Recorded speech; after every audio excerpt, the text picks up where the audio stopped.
Hey guys, and welcome back to this channel. In this video I'll be showing you guys how you can create this three-dimensional cube logo thing on CapCut PC. So add in your logo. I'm just going to use this one as an example. I'm just going to adjust it. You can also add in effects if you'd like to, and also make this a little bit longer than like 1 second, maybe like 3 seconds, up to you.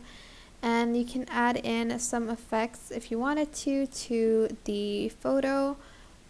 I'm just going to add these, and I'm going to select them all, right click, create compound clip, and then I am going to go to animation, go to combo, and I'm going to add in the cube effect animation. And as you can see, it creates this like really cool 3D kind of cube logo. You can also do it with this, by the way, but I'm just going to choose the cube one.